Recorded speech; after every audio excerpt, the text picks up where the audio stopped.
Good morning વિદ્યાર્થી મિત્રો. આજે આપણે ધોરણ 11માં ચેપ્ટર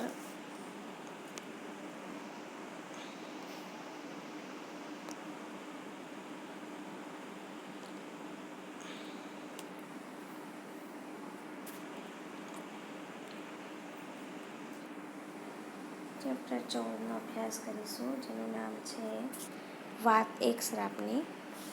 વાત એક શ્રાપનીના લેખકનું નામ છે મહેશ યાજ્ઞિક. મહેશ યાજ્ઞિકનો જન્મ 21/12/1953 રોજ થયો હતો.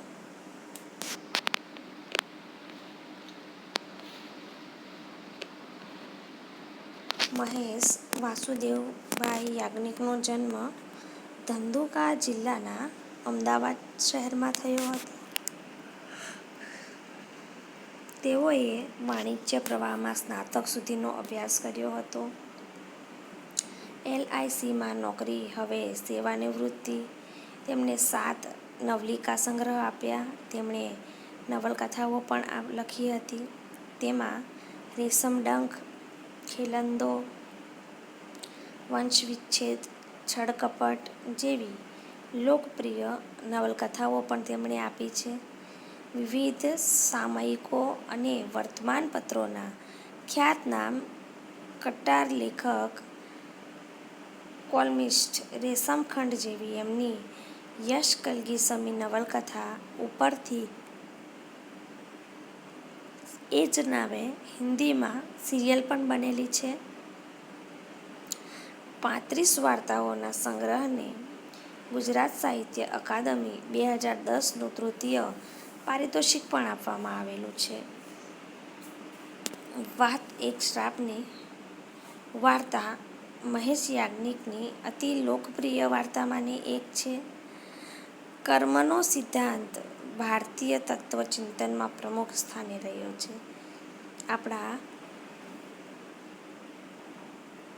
ભારતીય તત્વચિંતનમાં કર્મનો સિદ્ધાંત મહત્વનો છે. આપણે કહીએ છીએ ને કે જેવું કરવું એવું ભરવું, તો કે છે ભારતીય સંસ્કૃતિમાં ખૂબ મહત્વનું છે કે જેવું કર્મ આપણે જેવા કર્મ કરીએ છીએ એવું આપણને ફળ મળે છે. આજે પણ આપણા લોકજીવનમાં કર્મના સિદ્ધાંતની યથાર્થતા વિશે ચર્ચા થતી રહે છે. આપણે સાંભળીએ છીએ, તારો ધનોત-પનોત નીકળી જશે, તારી વાહે રોવાવાળું કોઈ નહીં રહે. એ શાપિત વચનો વાર્તાના અંતને કરુણ બનાવે છે. કર્મનો હિસાબ દરેકે ચૂકવવો જ પડે છે એ વાત સમગ્ર વાર્તા દ્વારા સ્પષ્ટ દેખાય છે. વાર્તામાં તારું ધનોત-પનોત નીકળી જશે, તારી વાહે રોવાવાળો કોઈ નહીં રહે જેવા વચનો, શાપિત વચનો એટલે કે શ્રાપવાળા વચનો વાર્તાના અંતને કરુણ બનાવે છે. અને કહેવામાં આવ્યું છે કે કર્મનો હિસાબ દરેકે ચૂકવવો પડે છે. આ સમગ્ર વાર્તામાંથી સ્પષ્ટ થતું જોવા મળે છે. વાર્તા જોઈશું વિદ્યાર્થી મિત્રો. હજુ ટ્રેન ઉપડવાને 5 મિનિટની વાર છે. અમારું કમ્પાર્ટમેન્ટ સાવ ખાલી છે.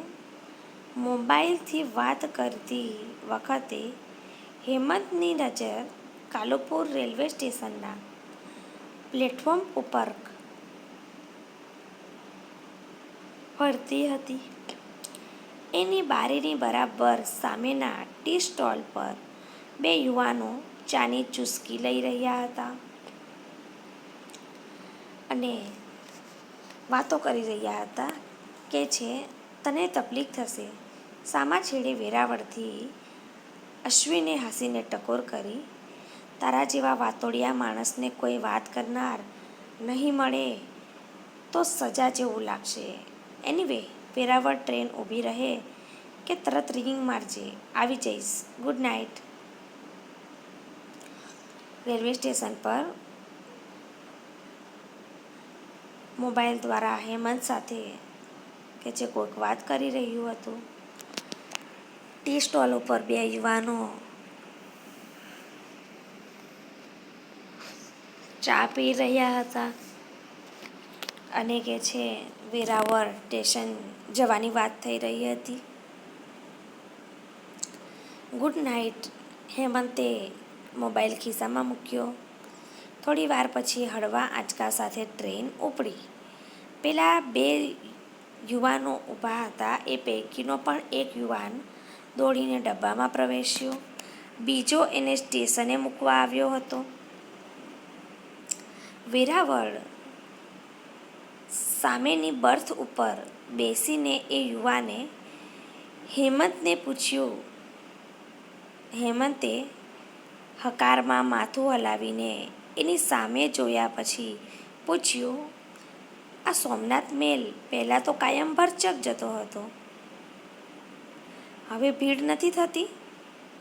હવે ભીડ નથી રહેતી? જનરલ ડબ્બામાં થોડીક ભીડ રહે છે, બાકી સ્લીપરમાં તો રિઝર્વેશન કરાવનારા મારા તમારા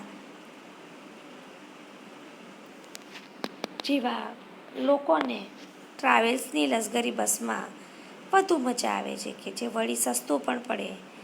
મારે તો દર 15 દિવસે જવાનું હોય એટલે સોમનાથ મેલમાં આરામથી કે છે ઊંઘી જવાનું અને કે છે કોઈ જાતનું ટેન્શન પણ નહીં. હેમંતની ઉંમરનો એ યુવાન પણ વાતોડિયો જ હતો. એનું નામ સમીર. પરસ્પર બંનેની ઓળખ વિધિ પણ પતી ગઈ. હેમંતના ડબ્બામાં સમીર નામનો એક છોકરો ચડ્યો હતો. બંનેએ એકબીજા સામે વાતચીત કરી ઓળખ કરી લીધી. ગાંધીગ્રામથી બીજા પેસેન્જરો આવશે? આવું હેમંતે પૂછ્યું. સમીરે નકારમાં માથું ધુણાવ્યું. આપણા ડબ્બામાં કે છે રળિયા રખડિયા 2-4 જણા આવશે. એ ઘડિયાળ કાંટાની સામે જોઈને એણે ઉમેર્યું. બસ કે છે હવે 5 મિનિટમાં ગાંધીગ્રામ આવી જશે.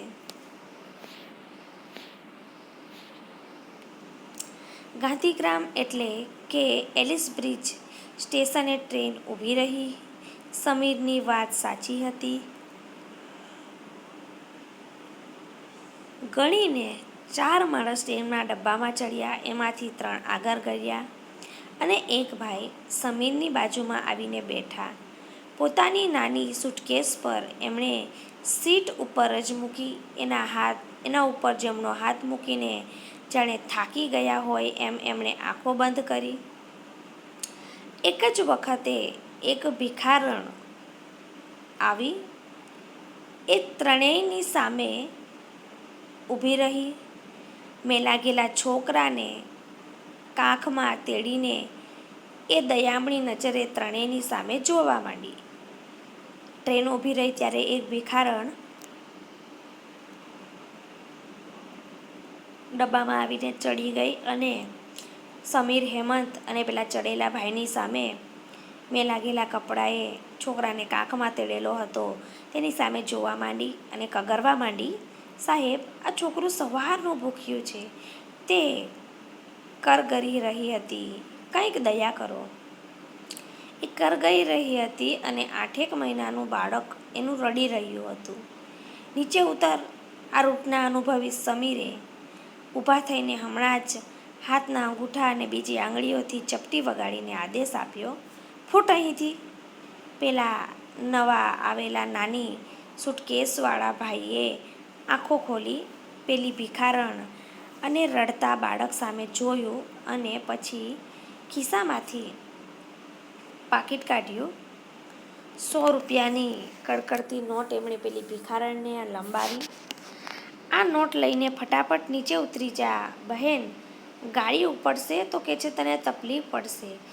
એના અવાજમાં થાક હતો. 100 રૂપિયાની નોટ લઈને ખુશખુશાલ ભિખારણ ઝડપથી નીચે ઉતરી ગઈ. પેલા રૂઠના અનુભવી સમીરને ખબર હતું કે રોજ આવા તો કેટલા ભિખારીઓ ચડે છે કે છે, એટલે એણે અંગૂઠાનો ઈશારો કરીને રસ્તો પકડવા કહ્યું, અહીંથી જવા કહ્યું. જ્યારે પેલા નવા ચડેલા સૂટકેસવાળા ભાઈએ પોતાની આંખો ખોલી પેલી ભિખારણ અને એના રડતા બાળકને જોઈને ખિસ્સામાંથી 100 રૂપિયાની નોટ કાઢી અને ભિખારણ સામે લંબાવી અને એની સામે દયા પણ બતાવી કે છે, બેન ફટાફટ નીચે ઉતરી જા, ગાડી ઉપડશે તો તારું બાળક નાનું છે કે છે, તને ઉતરવામાં તકલીફ પડશે કે છે. અને આ બોલતી વખતે એના અવાજમાં થાક હતો. 100 રૂપિયાની નોટ લઈને ખુશખુશાલ થયેલી ભિખારણ ઝડપથી નીચે ઉતરી ગઈ.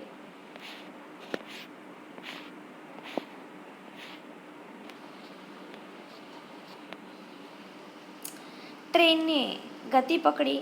એ વખતે હેમંત અને સમીર બંને આશ્ચર્યચકિત નજરથી એ ભાઈ સામે જોઈ રહ્યા હતા.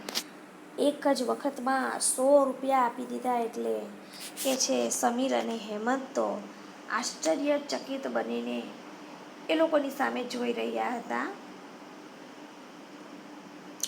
58 થી 60 વર્ષની ઉંમર હતી એ ભાઈની, જેણે પેલી ભિખારણને કે છે 100ની નોટ આપી હતી.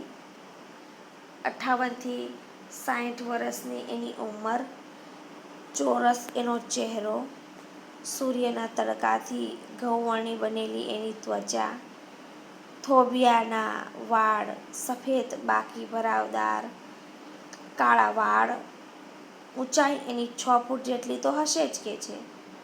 આછા બદામી રંગનું સફારી પહેરેલું હતું. એમનું નિરીક્ષણ કરતી વખતે હેમંતની નજર એમની આંખો ઉપર અટકી. તેનું વ્યક્તિત્વ કદાવર અને રૂઆબદાર હતું. એ છતાં એમની વિશાળ આંખો વિષાદથી છલકાઈ રહી હતી. એ માણસની આંખોમાં વેદનાનો મહાસાગર ઘૂંઘવાતો હોય એવું પહેલી નજરે પારખી શકાતું હતું. આ બધા ભિખારી હરામી હોય છે. એમની સામે જોઈને સમીરે ઘૂંઘવાટ ઠાલવ્યો. તક મળે તો અમારી આ બેગ લઈને રફુચક્કર પણ થઈ જાય છે. આવાને તો એક પૈસો પણ ન આપવો જોઈએ. આવું સમીર બોલવા માંડ્યો કે છે આ બધા ભિખારી હરામી હોય છે કે છે, એને તક મળે ને તો કે છે આપણી બેગ પણ લઈને રફુચક્કર થઈ જાય એટલે કે જતા રહે. આવાને તો એક તમે 100 રૂપિયા આપ્યા કે છે, આવાને તો 1 રૂપિયો પણ ન આપવો જોઈએ કે છે. વિદ્યાર્થી મિત્રો,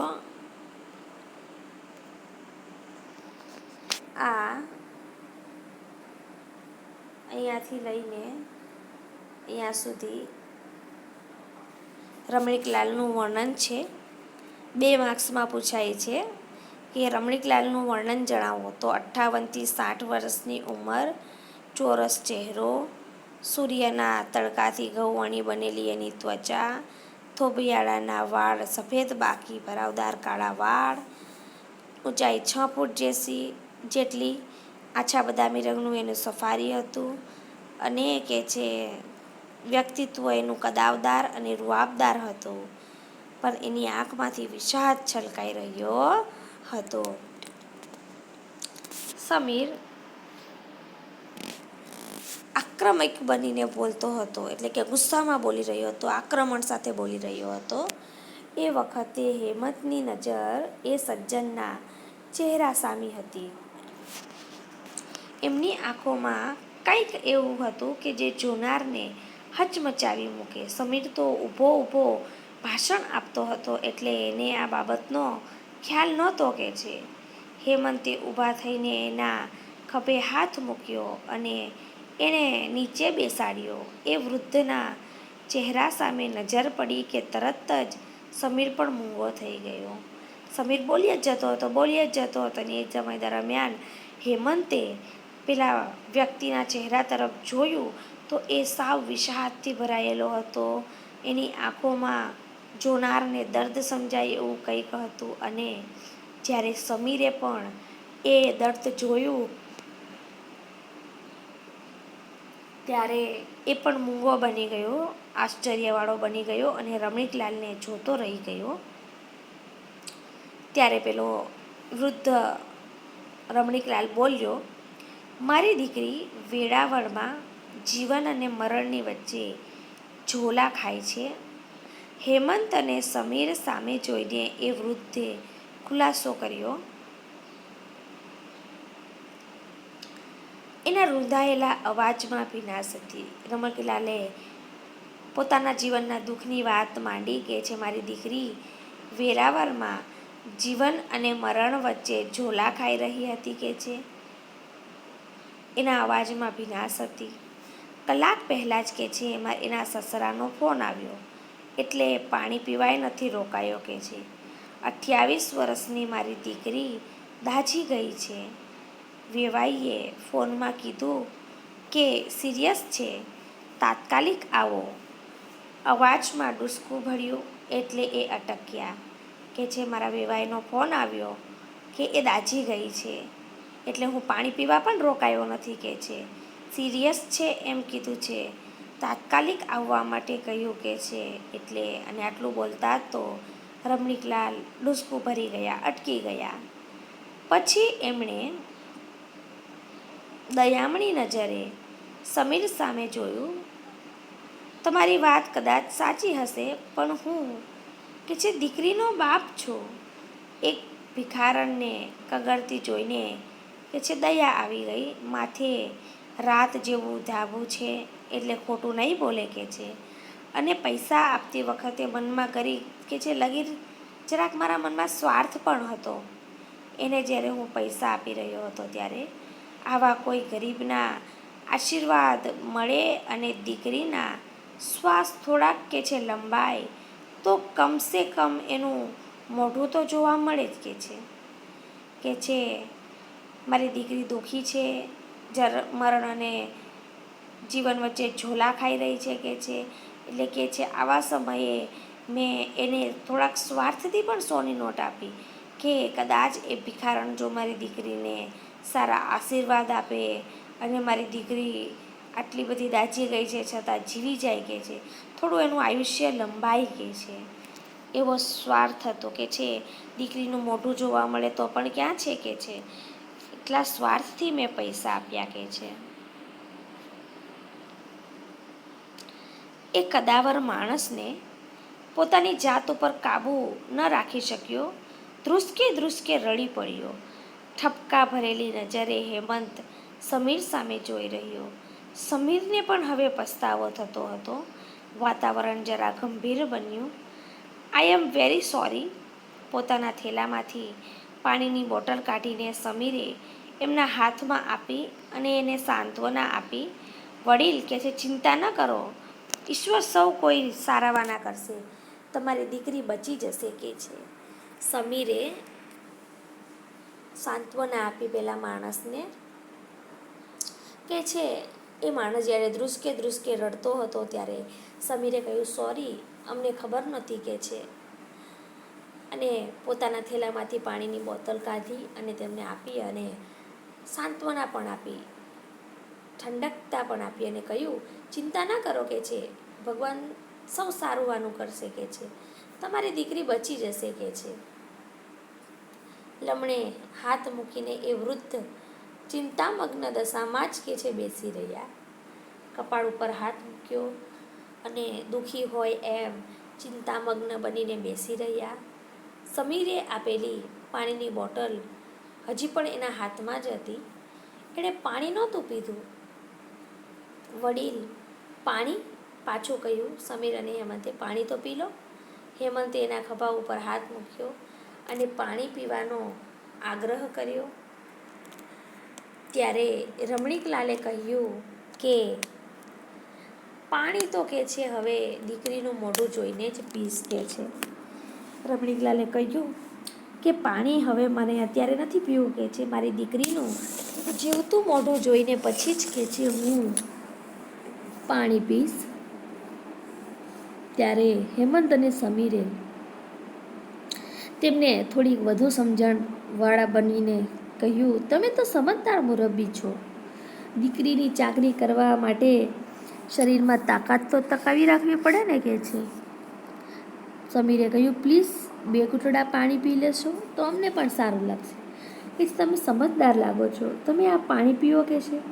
પાણી પીશો તો તમારા શરીરમાં તાકાત રહેશે ને કે છે, તો તમે તમારી દીકરીને જોઈ શકશો કે છે. આમ તમે ખાશો પીશો નહીં તો કે તમારી હાલત પણ ખરાબ થઈ જશે. સમીરે 2 ઘૂંટિયા પાણી પીવા માટે રિક્વેસ્ટ કરી અને બંને ખરા હૃદયથી આગ્રહ કરી રહ્યા હતા. એ જોઈને એ વૃદ્ધે પાણીની બોટલ બાજુમાં મૂકીને 2 હાથ જોડીને આંખો બંધ કરીને ગરદન ઊંચી કરી અને ઈશ્વર સામે એણે માફી માંગી અને પછી 3-4 ઘૂંટિયા પાણી પીધું.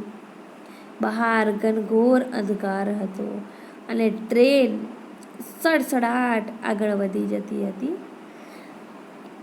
પાણીની બોટલ બાજુમાં મૂકી દીધી, ઈશ્વર પાસે માફી માંગી અને 2-3 ઘૂંટિયા પાણી પીધું. બહાર ટ્રેનના બહાર વાતાવરણમાં ખૂબ અંધકાર હતો અને ટ્રેન ખૂબ જ ઝડપથી આગળ વધી રહી હતી. 5 મિનિટ સુધી કોઈ કશું બોલ્યું નહીં. ત્રણેય ચૂપચાપ બેસી રહ્યા. એ જ વખતે એ વૃદ્ધના ખિસ્સામાં મોબાઈલ રણક્યો. એમણે ખિસ્સામાંથી મોબાઈલ બહાર કાઢ્યો, સ્ક્રીન ઉપર નજર કરીને પાછો ખિસ્સામાં મૂકી દીધો. થોડી વાર રિંગ વાગ્યા પછી મોબાઈલ શાંત થઈ ગયો. ત્રણેયમાંથી કોઈ પણ કાંઈ બોલ્યું નહીં. ખિસ્સામાં મોબાઈલ રણક્યો, ખિસ્સામાંથી મોબાઈલ રમણીકલાલે બહાર કાઢ્યો. ત્રણેય જણા એકબીજાની સામે જોઈ રહ્યા કે છે. સ્ક્રીન ઉપર જોયું તો સસરાનો ફોન હતો. રમણીકલાલે સ્ક્રીન ઉપર નજર કરી અને પાછો મૂકી દીધો. થોડીક વાર મોબાઈલ વાગ્યો અને પછી તે શાંત થઈ ગયો. ત્યારે સમીર અને હેમંતે પૂછ્યું, કોનો ફોન હતો? વેવાઈનો, તેણે ઉત્તર આપ્યો. તો પછી વાત કેમ ન કરી કે છે? એટલે રમણીકલાલે કહ્યું, હિંમત હારી ગયો છું દીકરા. વૃદ્ધના અવાજમાં ધ્રુજારી ઉમેરાઈ. રખેને એ કંઈક એવા સમાચાર આપી દે તો વેરાવળ સુધી રસ્તો કાપવો પણ અઘરો બની જાય. ફોન કે છે એટલા માટે ન ઉચક્યો કે કદાચ ખરાબ સમાચાર આપી દે કે છે તો શું કરવાનું કે છે? વેરાવળ સુધી પણ નહીં પહોંચી શકું. એટલો રસ્તો કાપવો પણ મારી માટે કે છે ઘણો લાંબો અને કપરોપ થઈ પડશે કે છે. બી પોઝિટિવ કે છે, બધું સારું થશે. ઈશ્વર ઉપર વિશ્વાસ રાખો. હિંમત હારીને શો ફાયદો? આપણે કોઈનું કાંઈ બગાડ્યું નથી તો પછી ખરાબ થશે એવું તમે શા માટે વિચારો છો? સમીરે કહ્યું, પોઝિટિવ વિચારો કાકા કે છે. ઈશ્વર ઉપર વિશ્વાસ રાખો. હિંમતે કે છે હિંમત હારીને શું ફાયદો થવાનો છે? આપણે કોઈનું કાંઈ બગાડ્યું ન હોય તો પછી આપણું કઈ રીતે ખરાબ થશે કે છે? શા માટે કે છે આવા વિચાર કરો છો? સમીરે સમજાવ્યું, મારું મન કહે છે કે તમારી દીકરીને કંઈ નહીં થાય. 5-6 દિવસમાં જ કે છે હસતી રમતી થઈ જશે ને એ વખતે મને યાદ કરજો કે છે. સમીર આત્મવિશ્વાસથી બોલતો હતો. એ વખતે એ વૃદ્ધ એકીટસે સમીરના ચહેરા સામે તાકી રહ્યા હતા. મારા પાપની સજા કે છે મારી દીકરીએ ભોગવવી પડી. 1 મિનિટના મનોમંથન પછી એમણે મોં ખોલ્યું કે છે. સમીર આત્મવિશ્વાસથી બોલી જતો હતો કે તમારી દીકરી હસતી રમતી થઈ જશે કે છે, કાંઈ નહીં થાય એને 5-6 દિવસમાં સારી થઈ જશે. તે વખતે કે છે મને યાદ કરજો. સમીર ખૂબ આત્મવિશ્વાસથી બોલતો હતો અને એ વૃદ્ધ સમીરના મુખ સામે એકીટસે તાકી રહ્યા હતા કે છે મારા પાપની સજા મારી દીકરીએ ભોગવવાની પડવાની છે. 1 મિનિટના મનોમંથન પછી એમણે મોં ખોલ્યું. ગુનો મેં કર્યો કે છે ને સજા એ બાપડીને મળી. હજુ 4 મહિના પહેલાં જ વિધવા થઈ છે. જોતા વેત જ આંખને ઠારે એવો જુવાન જોર જમાઈ કે છે ઘડીના છઠ્ઠા ભાગમાં હતો ન હતો થઈ ગયો કે છે રમણીકલાલ પોતાના ભૂતકાળની વાત કરે છે કે છે મારા પાપની સજા મારી દીકરીને ભોગવવી પડવાની છે.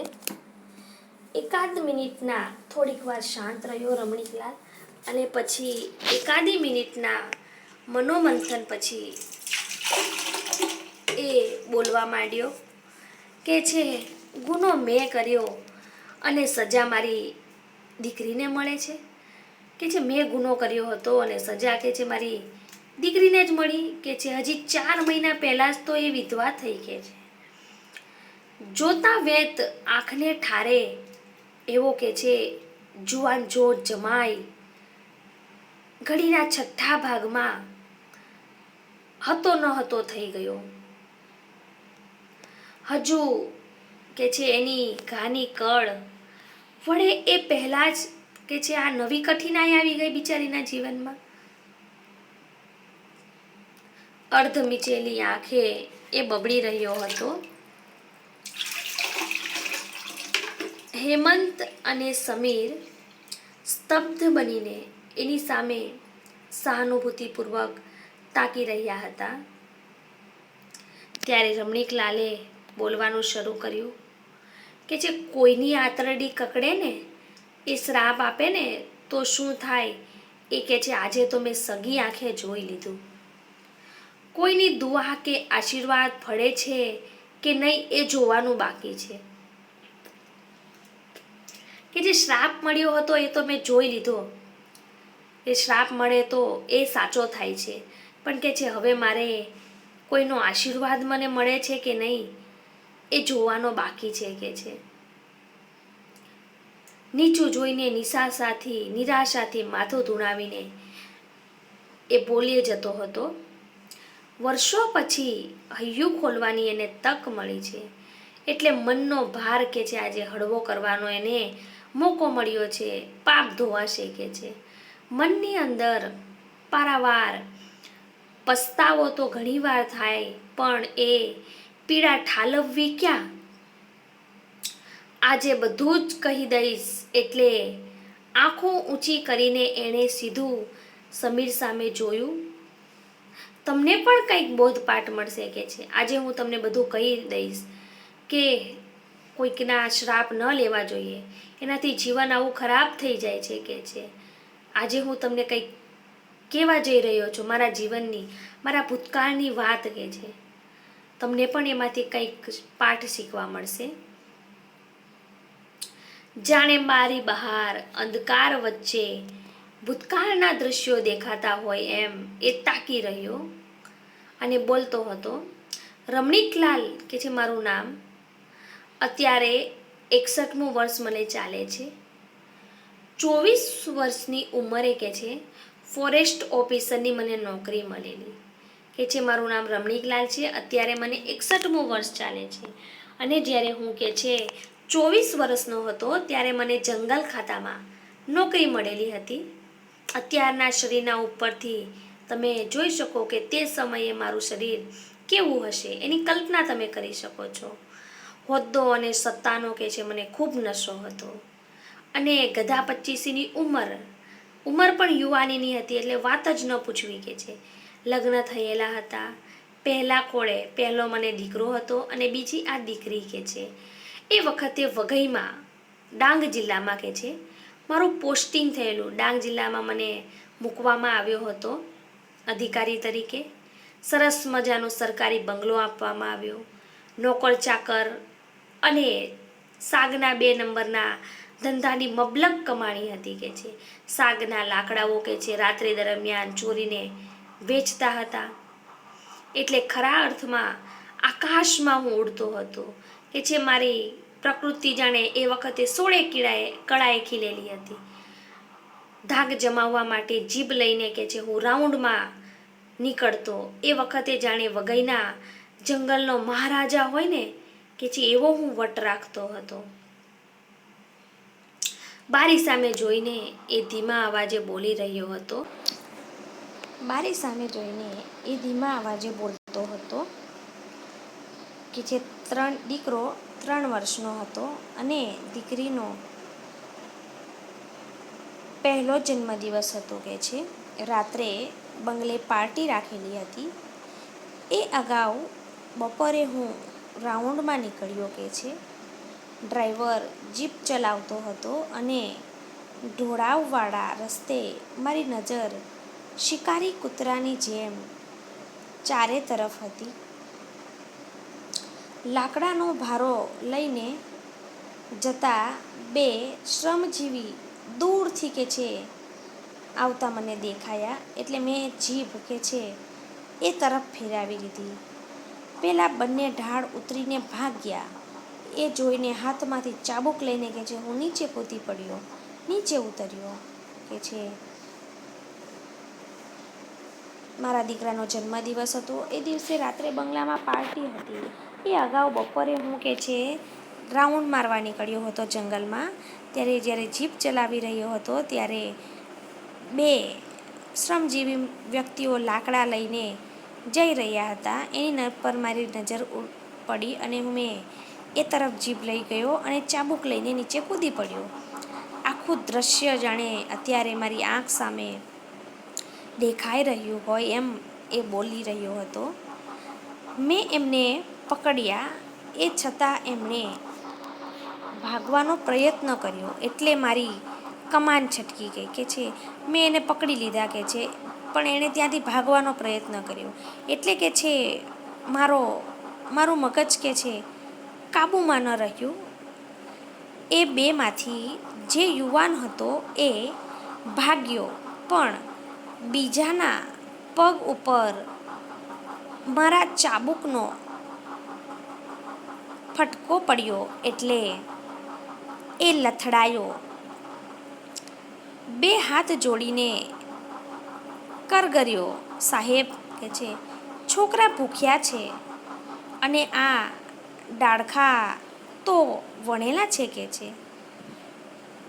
એકના પગમાં કે છે મેં ચાબુક માર્યો એટલે એ થોડોક લથડી ગયો. 2 હાથ જોડીને કગરવા લાગ્યો કે છે સાહેબ છોકરા મારા ભૂખ્યા છે કે છે અને કે છે આ ડાળખા કાંઈ અમે કાપેલા નથી, આ તો વીણેલા છે કે છે, કંઈ ઝાડ નથી કાપ્યું. એ કગરી રહ્યો હતો પણ કે છે એ સમયે મને નોકરીનો એટલો બધો પાવર હતો કે હું તો હેવાન બની ગયેલો. એના કગરવાના પણને પણ હું જોઈ નહોતો રહ્યો કે છે. સૂકી નદીના કાંઠે મોટા મોટા પથ્થરોની વચ્ચે અમે ઊભા હતા. નીચે પડેલો ભારો લઈને એ ફરીથી ચાલવા લાગ્યો અને મેં ફરીથી ચાબુક વીંઝવાનું શરૂ કર્યું કે છે. મોટા મોટા પથ્થરો વચ્ચેથી અમે ઊભા હતા, વાત કરી રહ્યા હતા અને કે છે એ ચાલવા માંડ્યો બીકના કારણે અને મેં ચાબુક વીંઝવાનું શરૂ કર્યું. એ પથ્થરની ધાર પર ઊભો હતો અને મેં એના પગ ઉપર ચાબુક એટલા જોરથી માર્યો કે છે કે એ ઉછળીને ચત્તોપાટ એવો પડ્યો કે એવી રીતે પડ્યો કે નારિયેળના કાચલાની જેમ એની ખોપરી ફાટી ગઈ કે છે. હેમંત અને સમીર સ્તબ્ધ બનીને આશ્ચર્યચકિત બનીને આ બધું સાંભળી રહ્યા હતા. 2-3 સેકન્ડ અટકીને રમણીકલાલે પાછું આગળ બોલવાનું શરૂ કર્યું.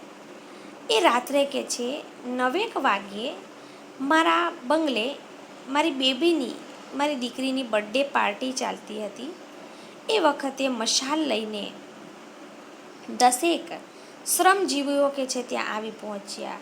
બાકીના બધા દૂરથી ઊભા રહ્યા પણ એક 35 વર્ષની સ્ત્રી કે જેનો પતિ મૃત્યુ પામ્યો હતો ચાબુકના કારણે, એ સ્ત્રી 4 ટાબરિયા 4 એના નાના નાના છોકરાઓ સાથે છેક અંદર ધસી આવી.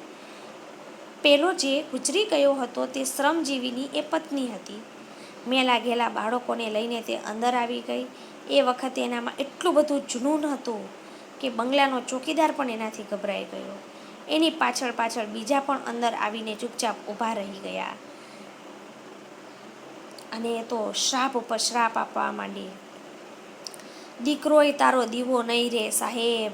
હાથમાં મશાલ પકડીને એ રડતી હતી, ચીસો પાડીને બોલતી હતી, મારા ધણીને મારીને તને શું મળ્યું કાળમુખા? એમ કહીને એ મારી સામે ધસી. બધા મહેમાનો સ્તબ્ધ બનીને ઊભા રહેતા. એ સ્ત્રીની સાથે આવેલી બીજી બે સ્ત્રીઓએ મળીને મહાપ્રયત્નથી એના હાથમાંથી મશાલ તો ઝૂંટવી લીધી, પણ એની જીભને રોકવાનું કોઈને માટે શક્ય ન હતું. હાથમાંથી મશાલ તો કે છે ઝૂંટવી લીધી, પણ જીભ રોકવાનું એની માટે શક્ય નહોતું. ઘેર પોયરાઓ ભૂખથી ટળવળતા હતા, એટલે કે છે એ લાકડા લેવા આવેલો સાહેબ. એને ઝાડવા નહોતા કાપ્યા, વીણી વીણીને ડાળકા ભેગા કર્યા હતા કે છે. એ તારાથી ન ખમાણું કે છે. મારી સામે હાથ લંબાવીને એ ચીસો પાડી પાડીને બોલી રહી હતી. તે એને મારી નાખ્યો મુઆ રાક્ષસ કે છે. ઉપરવાળાના ચોપડે આ બધું લખાશે કાળમુઆ. યાદ રાખજે, એ હિસાબનું પાનું એક દી ઓઘડશે ત્યારે મને યાદ કરજે કે છે. તારા ચાબુકનો તો અવાજ આવે છે, પણ ઉપરવાળાની લાકડી વીંજાશે ત્યારે કોઈ અવાજ નહીં આવે કે છે. રોઈ રોઈને તારી આંખના પાણી ખૂટી જશે. એવો દાડો આવશે ત્યારે મને યાદ કરજે કે છે. ભયાનક જનૂનથી એ રડતી રડતી બોલી રહી હતી. મારી નાખ્યો મારા ધણીને કે છે. ઈ તો ગયો, હવે આ આખી જિંદગી અમને પાંચેયને કોણ ખવડાવશે કે છે. હું આ પાપિયા ખટારાના ખટારા ભરીને લાકડા જાય છે, એ તને નથી દેખાતું? અને ગરીબને તું કાયદો બતાવે છે કે છે. હું આ રાક્ષસ, તારી સરકારને આંખો નથી બળી, પણ ઉપરવાળાને કે છે બધું દેખાય છે. એક દિવસે એ જરૂર ન્યાય કરશે કે છે.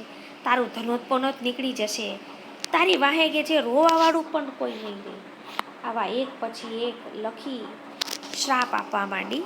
એટલે આજુબાજુની બાઈઓએ એને શાંત કરી અને કહ્યું, લખી હવે શાંત થા, કોઈને આવા શ્રાપ ના દેવાય. એની સાથે આવેલી એક સમજદાર સ્ત્રીએ બે હાથેથી પકડીને એને શાંત પાડવાનો પ્રયત્ન કર્યો. તો એટલી બધી ગુસ્સામાં હતી કે લખી એને પણ બોલવા માંડી, ધણી મારો મર્યો છે કે તારો? એક ઝટકા સાથે એના હાથમાંથી જાત છોડાવીને લખીએ ફરીથી છાતી કૂટવાનું શરૂ કર્યું.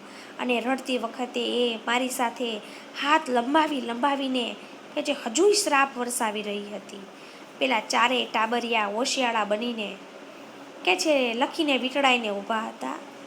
હૈયું હચમચાવી મૂકે એવો એનો વિલાપ હજુ એ મારા કાનમાં પડઘા પડે જાતો હતો.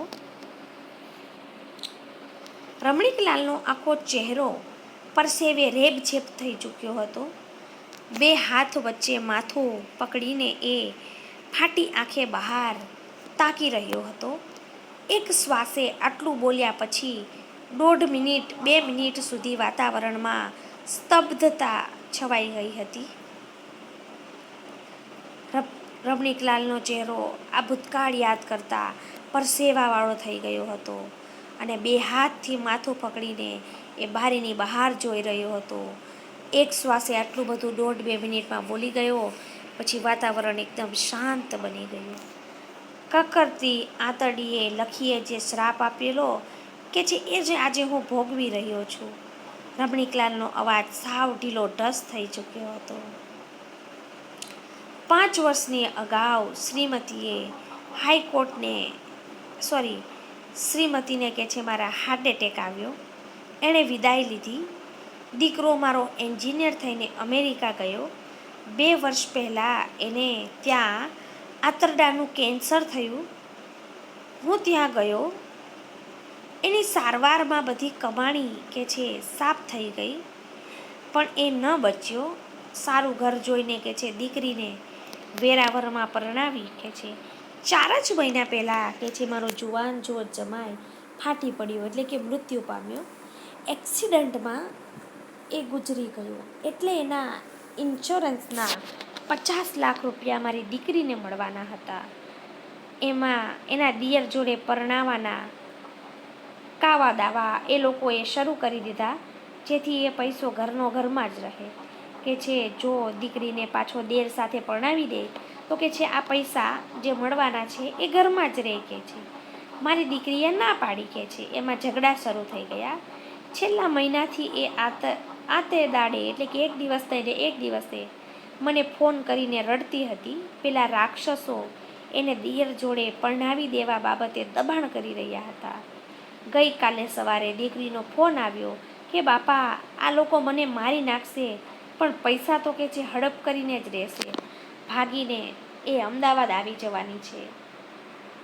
પણ પેલા લોકોએ એને આવવા ન દીધી અને એને સળગાવી દીધી. કે છે દીકરીનો ફોન પણ આવ્યો હતો કે પોતે ભાગીને અમદાવાદ આવી જવાની છે, પણ હજી તો એ આવે એ પહેલાં જ કે છે એને એ લોકોએ આવવા ન દીધી અને એને સળગાવી દીધી. કે છે સહેજ અટકીને રમણીકે બારી બહાર જોઈને નિસાસો નાખ્યો. ઈશ્વર જાણે કે એ બાપડી કેટલું દાજી હશે.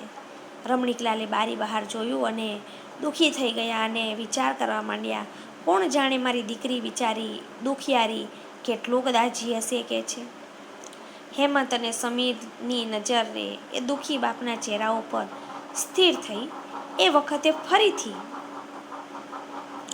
રમણીકલાલનો મોબાઈલ રણક્યો. એણે ખિસ્સામાંથી મોબાઈલ બહાર કાઢીને સ્ક્રીન સામે જોઈને નિસાસાથી માથું ધુણાવ્યું. એટલે હેમંતે પૂછ્યું, વેરાવળથી છે? હિંમત નથી ચાલતી. હકારમાં માથું ધુલાવીને એ બબડ્યા.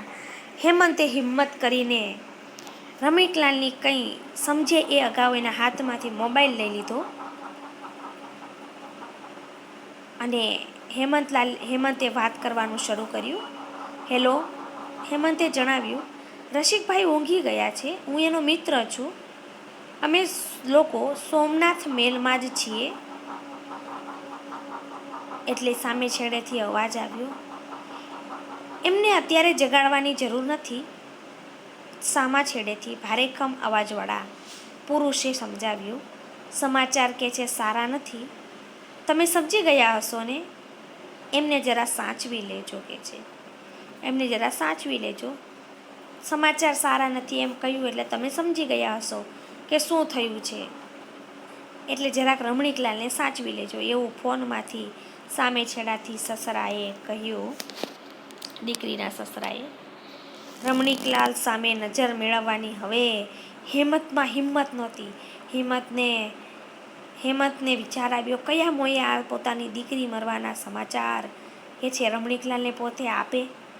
એ તો મોબાઈલ સામે તાકી રહ્યો, આંખોમાં આશા આંજીને. રમણીકલાલ એની સામે જ જોઈ રહ્યા હતા.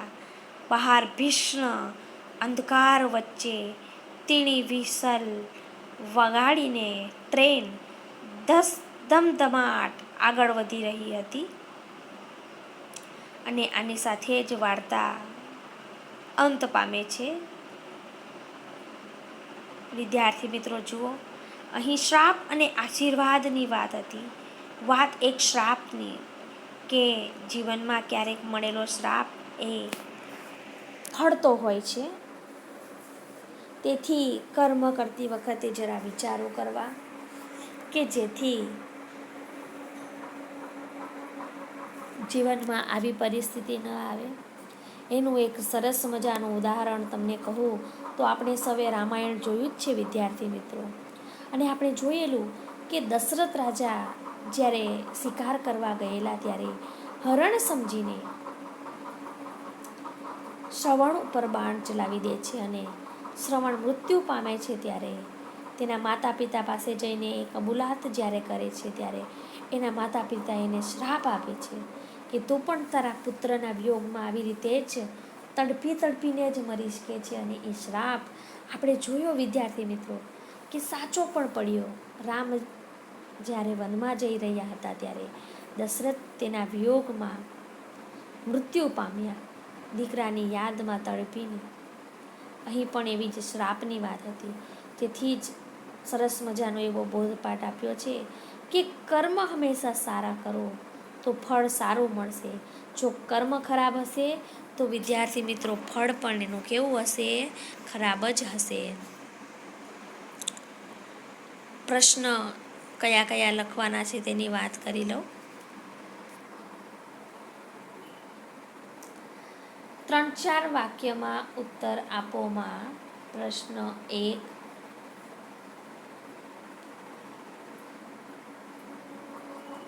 પ્રશ્ન 5, પ્રશ્ન 6 આ 3 પ્રશ્ન લખવાના છે.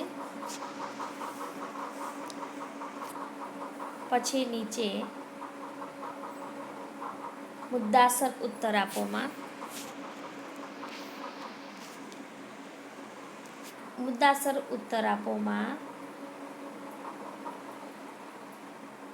બંને પ્રશ્નો ખૂબ મહત્વના છે. બંને પ્રશ્નો પાકી બુકમાં એકવાર લખવાના છે અને રબકામમાં 2 વાર લખવાના છે. જ્યારે તમને જણાવવામાં આવે ત્યારે શાળાએ જમા કરાવવા આવવાના છે. અસ્તુ. જય હિન્દ.